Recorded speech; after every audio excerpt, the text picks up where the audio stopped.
Isang mapagpalang hapon po sa ating lahat. Bago po tayo magsimula sa ating panibagong banal na gawain, magpapakilala po muna ako. Ako po si Brother John Noel Malyari sa Popong Volunteer Catechist dito po sa ating parokya San Domingo de Pasig.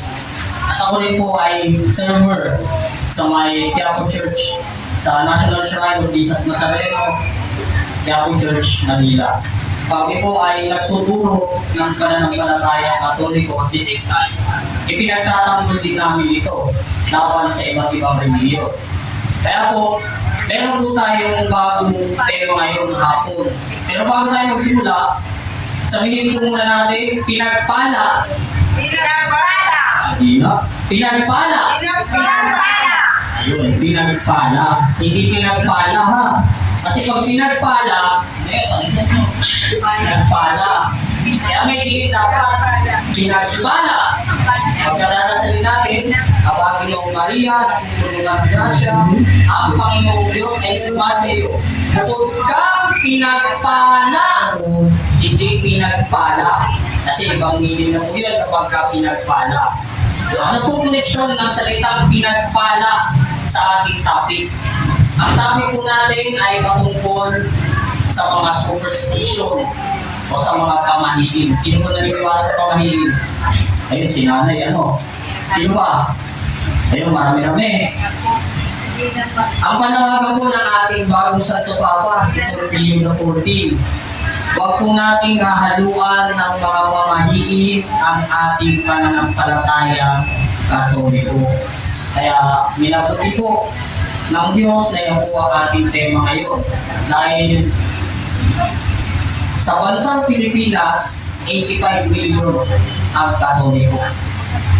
At ilan lahat ng tao sa Pilipinas? 100 plus million. Ibig sabihin, Katoliko ang pinakamarami na tao dito sa Pilipinas. Pero, nakakalungkot hindi pa nakalahati din yung mga nag-isimba. Yung iba dyan, naniniwala ko sa mga albularyo, naniniwala ko sa mga pamahiin. Kasi po, sabi sa Biblia, hindi mo natin dapat tularan. Dahil tayo ay naniniwala sa Biblia. Sino pong hindi naniniwala dito?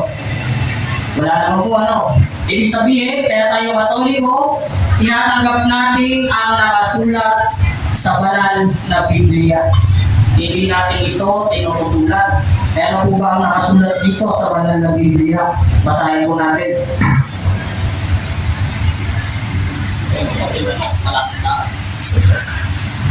Sabi po dito sa Deuteronomio 18, ang talata ay 9 hanggang 14. Ito po ang nakasulat. Kapag naroon na kayo sa lupain, ibibigay sa inyo ni Yahweh, huwag kayong gagaya sa kasuklam-suklam na gawain ng mga tao roon. Yan po ba? Yung mga kasuklam-suklam na gawain na hindi pinagagaya ng Panginoon. Basahin natin sa list. Walang sino man sa inyo ang magsusunod ng kanyang anak bilang handog o manghuhula o gagawa ng gawain ng mangkukulam o salawangkero o gagamit ng anting-anting at agimat o sasangguni sa mga espiritu ng namatay. Kasuklam-suklam ni Yahweh na inyong Diyos ang sino mang gumawa ng alinman sa mga ito, ang mga kasuklam-suklam na gawain ito at dahilan kaya niya itataboy ang mga nakatira sa lupain pupuntahan ninyo. Lubos kayong maging tapat sa Diyos ninyong si Yahweh, sumusunod sa mga manghuhula at naniniwala sa mga agimat ang mga bansang sasakupin ninyo. Subalit, ipinagbabawal sa inyo ng Diyos ninyong si Yahweh ang mga ito. Ano raw po ang nakasulat? Kapag tayo ay susungkot sa mga albularyo, sa mga manghuhula, sa mga gumagawa ng salamangka, yung mga magdikero, sa mga pangkukulam, kasama na po dyan yung mga pamahiin, pasuklam-suklam po sa harap ng Diyos at ipinagbabawal ng Diyos. Diyos na po mismo ang nagbabawal, hindi po tao, hindi po ako. Hindi si nanay, hindi po kayo, kundi ang Diyos mismo ang nagbabawal. Ayan din naman po ang tinuturo sa ating Catechism of the Catholic Church para po sa kaalaman natin lahat. Ang Catechism of the Catholic Church o CCC ay naglalaman ng ating opisyal na doktrina. Ibig sabihin, walang mali dito kapag usapin pananampalataya. Kung bubuksan natin ang CCC paragraph 2,110 hanggang 11, ipinagbabawal po ang mga pamahiin. Dahil kapag naniniwala tayo sa mga pamahiin, nilalabag natin ang unang utos sa 10 utos ng Diyos. Ano ba yung kauna-unahang utos? Sabi ng Diyos, ako lamang ang Diyos na dapat mong sambahin. Ibig sabihin, kapag naniwala tayo sa pamahiin, kanino po magaling ang pamahiin? Kay Satanas. Ibig sabihin, kapag ka naniwala sa pamahiin, itinatakbil mo na yung Diyos. Sumusunod ka sa ibang Diyos na hindi sa Diyos ng Israelita, hindi sa Diyos na nagpahayag sa ating mga ninuno. Kaya ibig sabihin, sumasamba ka na sa Diyos-Diyosan. Yan po ang isa, kaya bawal po talaga ang pamahiin. Sabi sa 2,111, pwede pa rin po ilihis ang ating mga gawain bilang isang Kristiyano. Sino po ba ang gustong ilihis ang mga gawain bilang Kristiyano? Wala naman po. Kaya ibig sabihin, dapat po sundin natin ang tinuturo ng ating simbahan. Sino po may tindahan sa inyo? Wala. Kung papansin niyo po sa mga tindahan, yung mga naka-display na bawi-bawi na yung pusa. Kaya pampaswerte. Huwag po tayong bibili niyan. Dahil hindi tayo naniniwala sa swerte. Kaya nga, ano yung sinabi natin kanina? Pinagpala. Kapag marami kang natanggap na blessing, hindi swerte yun. Pagpapala yun ng Diyos. Ibig sabihin, pinupuskus ka ng pagpapala ng Panginoong Diyos. E paano pag inaalat sa buhay, kapag medyo yung salita ko na malas-malas, malas ba yun? Hindi po malas. Pagsubok yan ng Diyos bago tayo pagpalain. Dahil kapag pinadali ang mga bagay-bagay, hindi tayo nakaranas ng pagsubok, hindi tayo nakaranas ng hirap, kapag ka naibigay sa atin yung pagpapala, mabilis lang din mawawala. Ganun po ba? Kasi wala tayong pundasyon. Hindi natin kaya hawakan yung pagpapala. Halimbawa, bibigyan ako ng katalinuhan. Sobrang talino, hindi ko kaya i-update. Ano mangyari sa akin? Hindi mapapalino ko yan. Kaya ibig sabihin, pagmurusahan mo muna, pagsisikapan mo muna, pagsasanayan mo muna, bago mo matanggap yung pagpapala ng Diyos. Sasabihin naman ng iba, brother, simula kasi nung naglagay ako ng papaswerte, sinwerte yung tindahan ko, lumako, dati, walang ka-tinda-tinda, kayo, sobrang dami na, Kaya po ba sabi ng Panginoong Jesucristo? Dito po sa Mateo 16, ang talata ay 26 ng Mateo. Ito po ang nakasulat. Sapagkat ano ba ang mapapala ng isang tao, makamtan man niya ang buong daigdig, ngunit mapapahamak naman ang kanyang sarili. Ano ang maibibigay ng isang tao kapalit ng kanyang buhay? Yan po ang sabi ng ating Panginoon. Aanin natin, magkaroon na tayo ng napakaraming pera, magkaroon na tayo ng sobrang daming kayamanan, kung mapapahamak naman yung ating kaluluwa. Dahil ang mga bagay dito sa mundo, pinagsisikapan po natin, pero hindi po yan panghabang buhay. Nailimit ang lahat ng mga bagay. Kaya may mga bagay na nasisira. Tama? Yung buhay natin may katapusan. Kaya ibig sabihin, mag-impok tayo ng mga bagay na hindi nasisira. Ano po yung mga bagay na hindi nasisira? Yung pananampalataya sa Diyos. Dahil kahit patayin ka, hindi yan mawawala. Katulad ng mga martir sa ating simbahan, halimbawa sa bansang Pilipinas, yung mga sikat na santo natin, San Lorenzo Ruiz, San Pedro Calungsod, Bagamat patay na sila, pero yung kanilang pananampalataya ay buhay na buhay sa ating mga puso. Amen?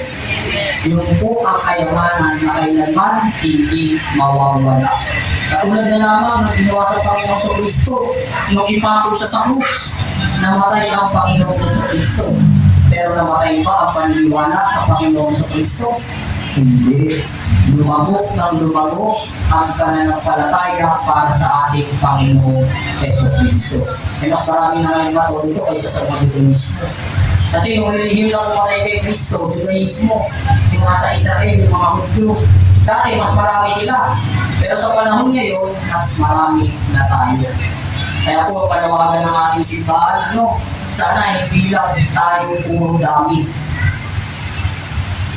Dapat meron din kalidad. Halimbawa, sa produkto, marami nang nagawa. Pero malukot naman. Halimbawa, yung yero, maraming nagawang yero. Pero malumot yung pagkagawa, sa tapak lang, sira na. Di ba ko?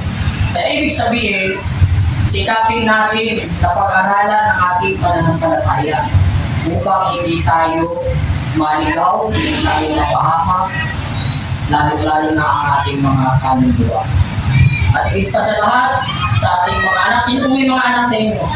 Ayun, si Nina, si Nanay, lahat. May anak. Kung mapapansin po ninyo yung mga kabataan ngayon, mahilig bumili ang bracelet na mata. Nakita na po kayo nun? Yung bracelet na may mata, yung kulay blue. Ang tawag doon, evil eye. Bawal po yan kasi kahakatulog. Meron ako magkasi sa kusinto, may dalang din yan.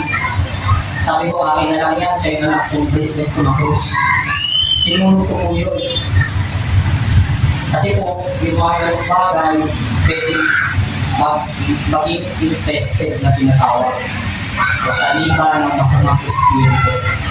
Kasi po, hindi naman nakalinya sa ating pananampalataya. Kaya kapag nakita natin na bumibili yung anak natin, sabihin natin, bawal yan sa ating mga Katoliko. Amen? Para sa bahay pa lang, malaman na po nila kung ano ang bawal at kung ano ang pwede. Kasi yung iba, ay sabi ko, wala namang mawawala eh. Isa kayo. Nandito ka pa sa mundo eh. Hindi mo pa alam kung ano yung mawawala sa iyo. Tama?